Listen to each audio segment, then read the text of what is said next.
वीर दो तरह से निकलता है। एक तो जो घातक है वो उसी के शरीर से निकलेगा जिसने हस्तमैथुन किया है, या गंदी क्रियाएं करके बच्चापन से ही वीर को नष्ट किया है। जैसे 12-13 वर्ष की अवस्था है और उस अवस्था से आप अपने कुसंग के कारण वीर का नाश कर रहे हैं, तो कुछ वर्षों तक हस्तमैथुन करने वाला या अन्य गंदी चेष्टा करने वाला ये नहीं जान पाता है कि इसके द्वारा मेरी हानि हो रही, वो नहीं समझ पाता, क्योंकि जीवनी शक्ति भगवान अपनी तरफ से देते हैं। वो बिल्कुल ना खाए और हस्तमैथुन करे तो भी उसको समझ में नहीं आएगा।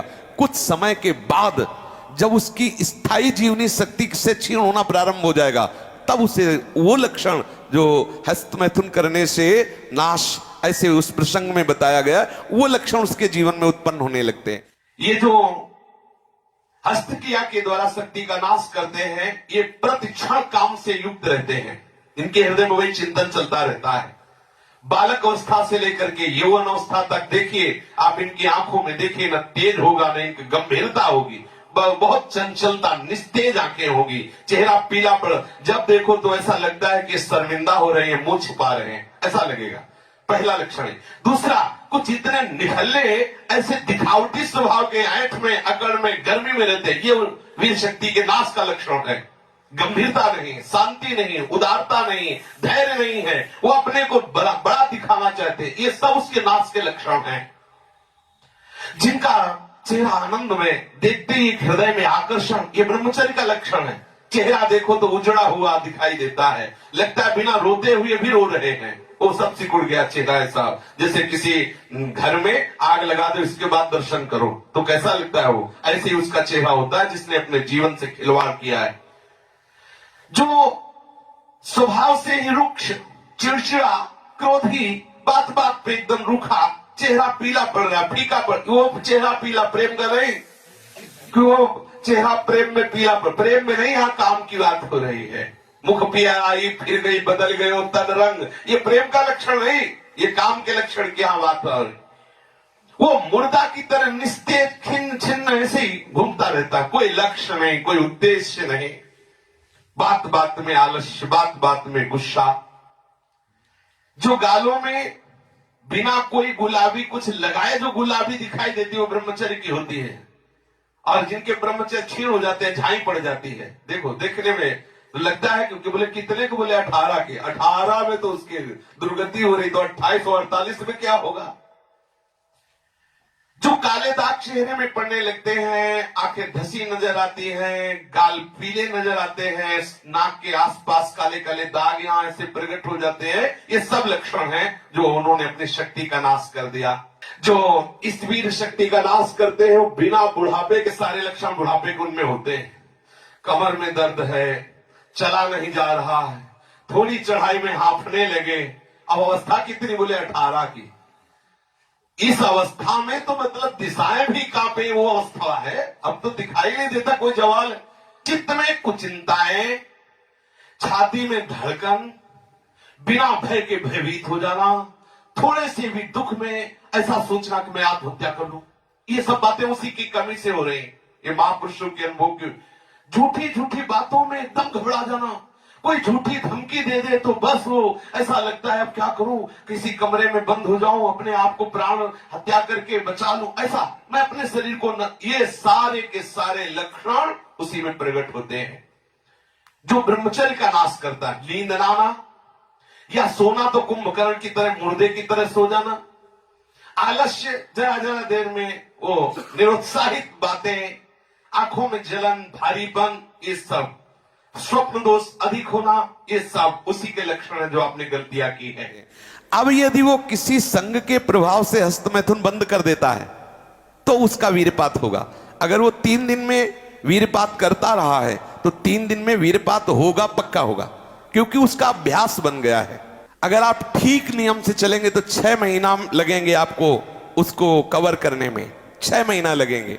और अगर आपने प्रमाद स्थिति की, वो तो निकल ही जाता है, फिर हमको करने से क्यों मना किया जाता है? तो आप देख लेना, कुछ समय बाद आपकी हालत बहुत गंभीर हो जाएगी, जो आप बता भी नहीं पाएंगे किसी से। क्या गंभीर हो जाएगी? आप ऐसे ही साधारण क्रियाओं में ब्रह्मचर्यहीन हो जाएंगे। तो जो नव युवक जन है, साधक जन है, वीरपात में यदि उनका कोई स्मरण नहीं रहा और वीरपात हो रहा तो घबराने की जरूरत नहीं। और यदि स्वप्न में आपने स्त्री आदि का संयोग देखा या कोई ऐसी घर्षण आदि क्रिया हुई या कोई ऐसी कामोत्तेजना जनित और फिर आपका वीरपात होता है, तो आपके गंदे विचार और पूर्वाभ्यास के कारण होता है।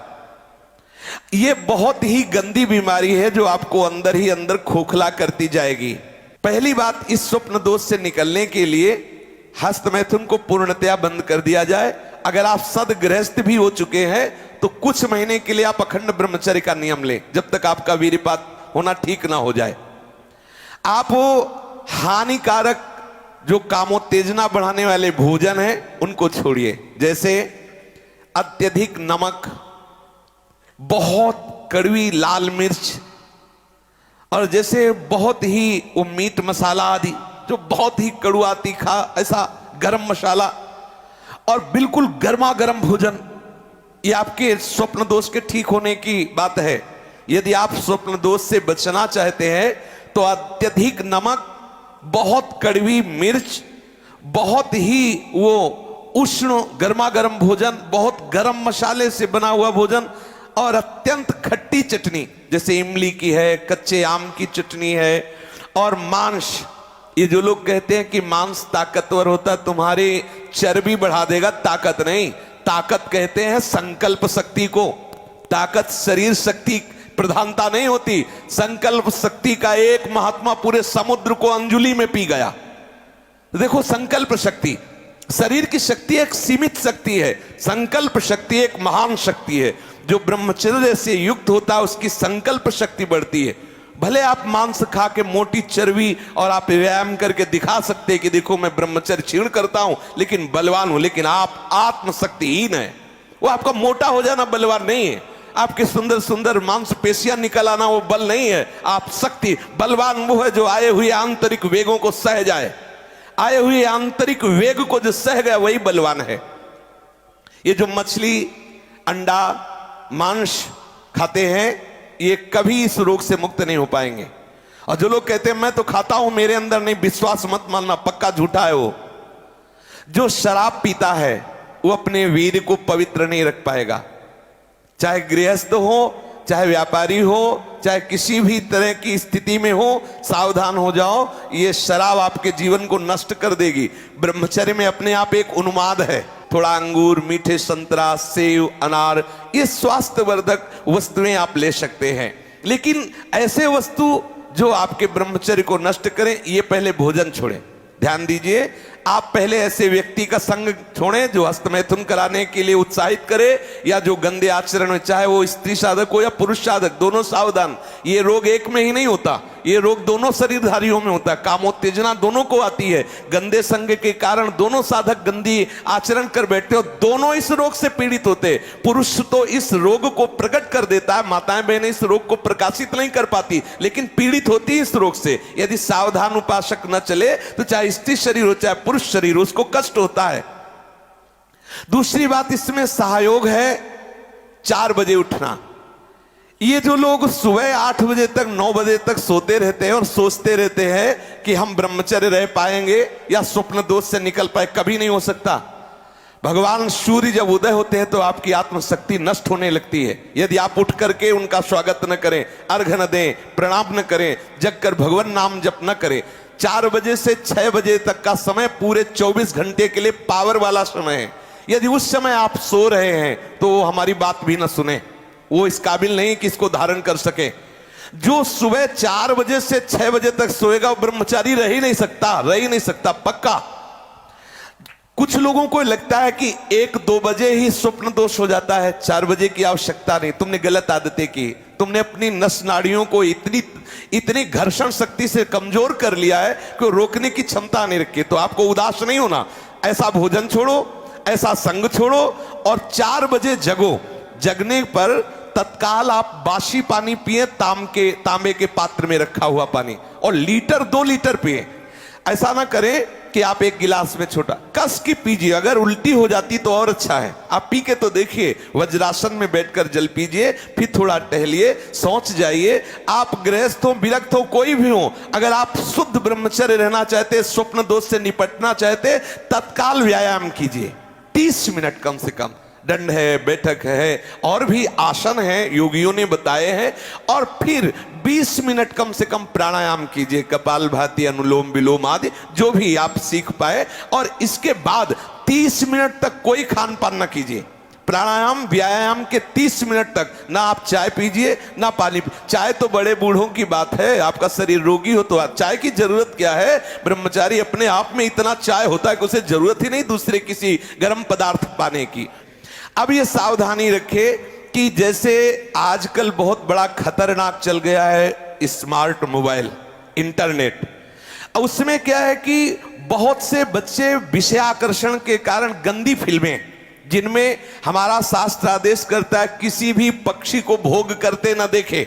भागवत अन्य शास्त्र भी आदेश करते कोई भी जीव यदि भोग कर रहा हो तो हम ना देखें, और हम मनुष्यों का भोग देखें उसमें, और हम सोचे कि हमारा आप कोई क्रिया ना करो, केवल गंदे वो भोग संबंधी चित्र देख लो तो आपके मन में जो संस्कार बन रहे हैं, जो कामोत्तेजक भाव बन रहे हैं, वो आपको ब्रह्मचर्य नहीं रहने देंगे। सोते जागते उठते बैठते आपका वीर स्खलित हो जाएगा।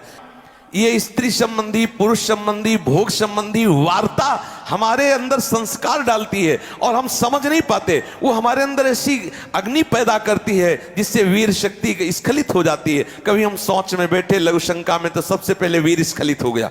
अब आपको लगेगा कि ये रोग है। रोग नहीं, आपकी गलती है।